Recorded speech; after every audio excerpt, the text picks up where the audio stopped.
Đầu thế kỷ 15, sau khi tiêu diệt 5 vạn quân Minh ở Trúc Động, Tốt Động, quân Lam Sơn siết chặt vòng vây Đông Quan. Từ phương Bắc, Minh Triều tung 15 vạn viện binh, hòng giải cứu Đông Quan và dập tắt ngọn lửa Lam Sơn. Năm 1427, trời Bắc nổi gió, 10 vạn quân Minh tràn vào Chi Lăng rợp đỏ rừng núi. Từ Nam Ninh, Liễu Thăng dẫn 10 vạn tinh binh, 500 chiến tượng vượt ải Pha Lũy tiến vào Chi Lăng, chiếu chỉ Minh Triều, giải cứu Đông Quan, dập tắt Lam Sơn. Liễu Thăng ngạo nghễ tin rằng chiến thắng sẽ dễ dàng. Phía Đại Việt, Lê Lợi cùng tướng lĩnh bàn kế, chọn địa thế hiểm, diệt viện binh trước khi giặc kịp hội quân. Quân Lam Sơn chia 3 mũi chặn đầu, đánh sườn, bọc hậu, giấu trong rừng lau, đào hầm trông, giăng bẫy đá. Nguyễn Trãi nói: lấy nhu thắng cương, lấy địa hình thắng hùng binh. Sáng sớm, Liễu Thăng dẫn quân tiến vào Chi Lăng.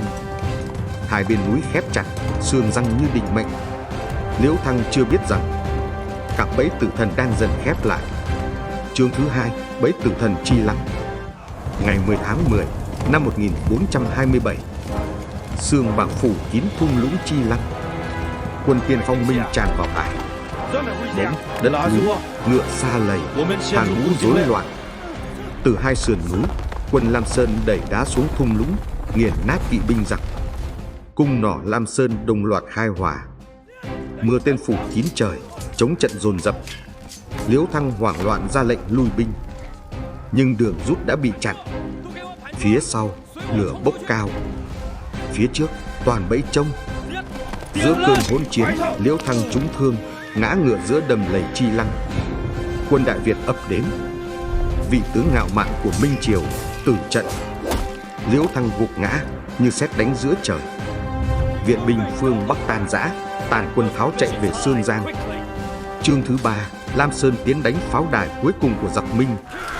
Cuối tháng 10 năm 1427, tàn quân Minh tháo chạy về Sơn Giang, thành lũy cuối vùng Kinh Bắc. Trong thành, Thôi Tụ và Hoàng Phúc cố giữ phòng tuyến. Lương Cạn, lòng quân rối loạn dưới ánh đuốc lập lòe.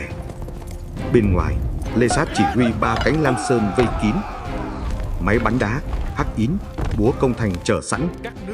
Giữa chướng soái, tướng lĩnh bản kế. Cắt nước, cắt lương, khiến địch tự diệt. Ven sông Cầu, quân Lam Sơn đắp đập chuyển dòng.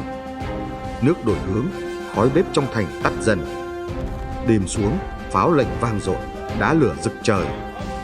Tường thành Sương Giang rung chuyển giữa bão lửa. Rạng sáng, cổng đông sụp đổ, quân Lam Sơn tràn vào. Thôi Tụ bị bắt, Cờ Minh gục ngã giữa tro tàn. Từ Vân Nam, 5 vạn quân Mộc Thạch vẫn kéo xuống trong tuyệt vọng. Chương thứ 4, trận đánh 5 vạn quân Mộc Thạch. Tháng 11 năm 1427, Mộc Thạch kéo 5 vạn quân từ Vân Nam xuống cứu Thôi Tụ. Nhưng định mệnh đã khép lại. Nghe tin Liễu Thăng tử trận, Thôi Tụ bị vây. Quân Minh rúng động, Mộc Thạch vẫn liều tiến. Từ Sơn Giang, 3 đạo Lam Sơn xuất trận. Lê Sát, Lưu Nhân Chú, Phạm Vấn chặn giặc. Chống trận vang trời. Kế vây xa, đánh gần, cắt đường lương được thi hành. Mộc Thạch cô lập giữa tử địa. Phố cát, cần chạm rực lửa. 3 mũi Lam Sơn ập xuống như vũ bão. Khói máu ngập trời. Mộc Thạch tháo chạy, quân Minh tàn tác. 5 vạn quân hóa thành tro bụi. Giữa chiến địa, Lê Lợi truyền lệnh. Giặc đã tận diệt, lấy nhân nghĩa kết thúc chiến tranh. Nguyễn Trãi thảo thư nghị hòa gửi Vương Thông, khép lại 10 năm binh lửa. Chương thứ 5, Bình Ngô đại thắng. Năm 1427, sương tháng Chạp phủ kín Đông Quan. Quân Lam Sơn khép chặt vòng vây. Chống trận im bặt. Vương Thông tuyệt vọng xin hàng. Gió bấc thổi qua tường thành lạnh buốt.